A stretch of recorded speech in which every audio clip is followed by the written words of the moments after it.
Tamir Robinson bring to USC, and what do you think his best position is?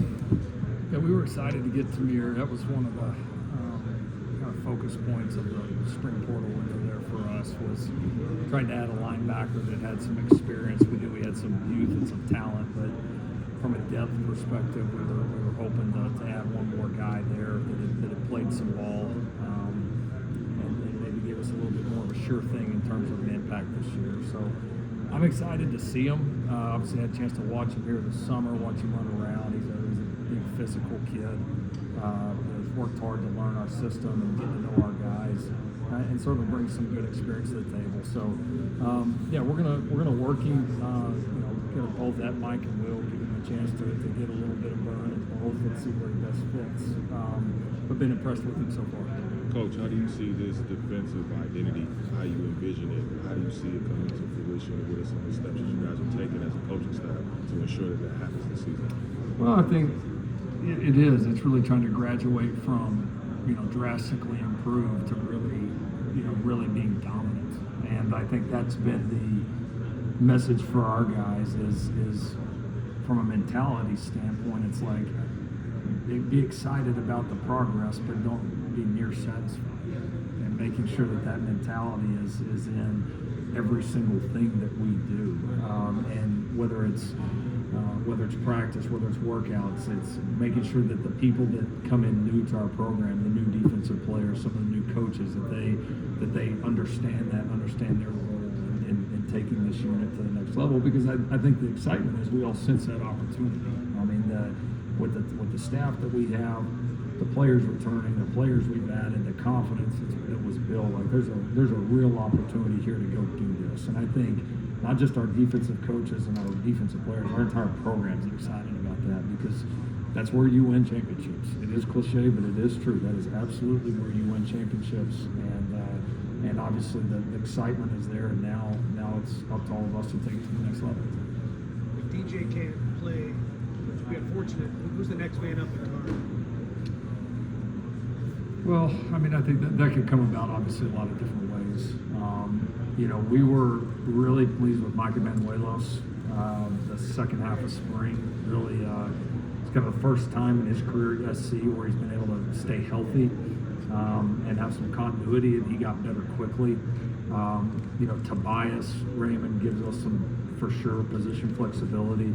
And I think the other guy that really stood out that certainly kind of put himself right in the middle of the competition there to play is Kalen Miller. Kalen's been a program guy for us, walked on here a couple years ago, and has done some really, really good things. So he's certainly going to factor in somewhere in the interior three for us as well. So that's kind of the initial depth right now. We'll be excited to see guys like Makai Sena, Treater, some of those guys here in fall camp that were limited some in spring, to see if they're ready to contribute. Fair to say that position is where you maybe have the most question marks coming into camp on offense? It honestly might be tackle, just depth. Because a couple of our guys like Tobias, like Justin, that are definitely going to play for us. They're also some of your depth inside. So if all of a sudden they have to go inside, it's like, all right, where are you at tackle wise? So I feel like we probably have more options, probably interior, which is that's not unusual. But I do feel like we have a few just different chess pieces there. Whereas tackle, if a guy goes down or a guy's got to move inside, it gets a little bit more thin there. So, how that plays out will be intriguing. But, I do feel like we have, 6 to 7, no doubt capable starters, no doubt. And I haven't been able to probably say that at this point, in our time here with a lot of young talent that we're excited to see what they become here in fall camp and into the season. Coach, who's somebody that's flying under the radar, perhaps the national, local media that you're particularly excited about going to fall camp? Devin Tompkins, I would say, just from what he's become for us, how valuable he's become. He made some really impactful plays for us, especially at the end of last season. And he kind of feels like a guy that's just going to have a big year to me. Prophet Browns, probably, those are probably two that really had great springs that I think are going to have a chance to be very impactful. And what is Purdue getting out of Josh Henson this year experience with him? He's a really good coach. He's a great human being, great person, really good coach.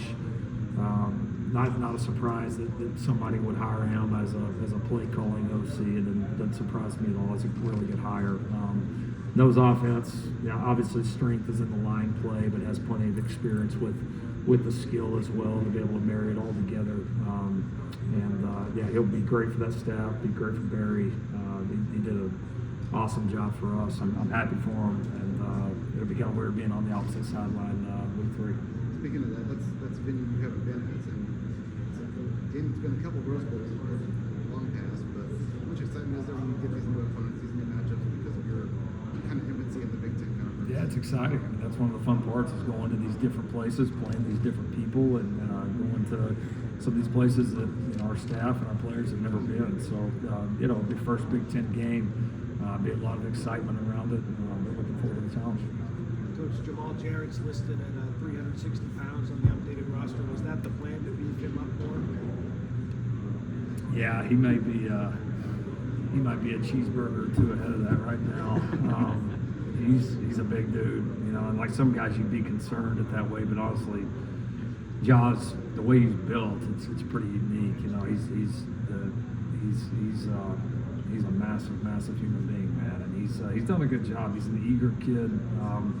Has really worked hard. He's probably already one of the more beloved guys on the roster just because he's got a real energy for everybody in the program, and really seems like he really wants to be good, and so he's impressed a lot of people. Because he's just one of those guys you see that we had a lot of instances in spring, like when he really goes and he's really confident and turns it loose, like he's tough to block.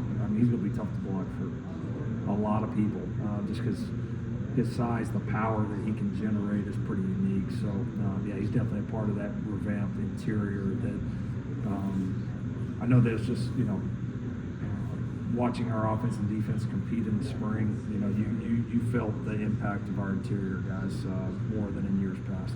Like in bringing in True Carroll, what made him the right guy, and how did he sort of hit the ground running and connect with the guys? Yeah, he's been a guy that's just been on our radar screen. You always have kind of lists running of if you have to hire this position at any point for whatever reason, that these are some guys to keep an eye on. So I've been aware of them. We talked to a lot of people just because we felt like we were going to be able to get somebody really good, and we had a lot of guys both in the NFL and college that wanted this job bad. You would actually be surprised by some of the names probably. But as we kept going through it and got deeper into interviews, there's just something about him, his mentality, how he sees not only training but just kind of helping to build the most disciplined unit that he possibly can. That just kind of captivated us and felt like he was the right guy, and he just kind of kept separating himself, honestly. And then what was cool about True was we had an initial phone call and then 2 different virtual calls, and then he was good on the phone call. He was better on the next virtual call. He was better on the next virtual call, and then in person he was way better than that. And he's got a really unique, which I think is pretty hard to find. Like he's very demanding, very demanding, but he's got he does it in a very tasteful way, a very genuine way about it, and it's a cool balance that he has that I think our guys. It did not take long for everybody in our locker room to respect him and what he's here to do. What told you that you needed to make a change in that department? It was a tough decision. It's always hard when you have somebody there you care about, and too. But we've had a lot of success together. And so it was not an easy decision. But I felt like for USC at this time and place where our program was at, that we needed a new voice down there, and we needed somebody with the emphasis points like I just talked about, that maybe were just approached in a little bit different fashion. And yeah, it wasn't easy to do, but at the same time, that's you know, that's part of this job from time to time. And happy that we landed on Coach Drew, and obviously, I think, you know, asking of our players here today about the impact. I mean, they'll tell you. Speaking of new voices, you talked about Mike Leach, who had a big impact on the team. You're sitting around at home at night, maybe sitting next to the table, watching Varsity Blues, Longest Yard.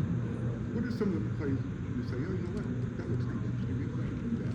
Does any of that influence your or is everything strictly what you see on the wheel? Man, you just never knew what to expect. You know what I mean? And like, I think that's probably, yeah, I've said it before, I think probably the biggest thing he taught me was just don't put limits on what you can do. You know, don't be afraid to take a risk. Don't be afraid to do things different than maybe what everybody else thinks you can do. And you know, don't take yourself or all of it too seriously. And that's kind of how he lived and went about it. And have been good things both in life, running a program, or even down to just, you know, calling an offense. Been things I've tried to remember and that have helped me throughout the years. Coach, a running back's question. Woody Marks was good last year. He was really good. I thought the Texans got a steal. I do too. So one, you thought about how he could transition the NFL to two. Raymond Jordan on JC. Yeah. It's happened before. I mean, OJ came to SC from the JCs. So you can find guys in the JC route too. Talk about him as well. What he's going to do. Yeah, I'm excited for Woody. I mean, 1,000-yard rusher, you know, in this league is not easy to do. And so, you know, Woody was incredibly productive, and that's really in only 11 games because he really missed the entire Notre Dame game. So, he was a really good player. Everything we could ask for. Tough.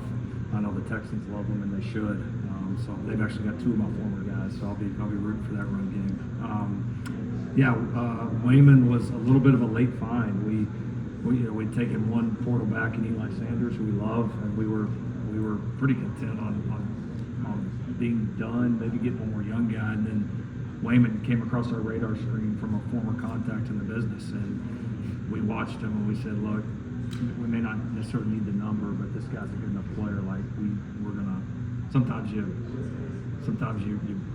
kind of bust through your criteria or your numbers when you feel like somebody is good enough, and we felt like he was. And so, just super impressed with him.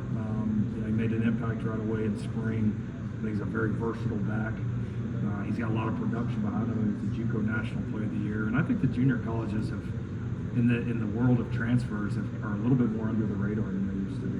You know, like, because everybody's like, well, I need some immediate help. I should be a transfer, and so. I mean, he had obviously some good opportunities. I'm a little surprised he wasn't more highly recruited, but I'm sure glad he's a USC player. Coach, what did you learn about men's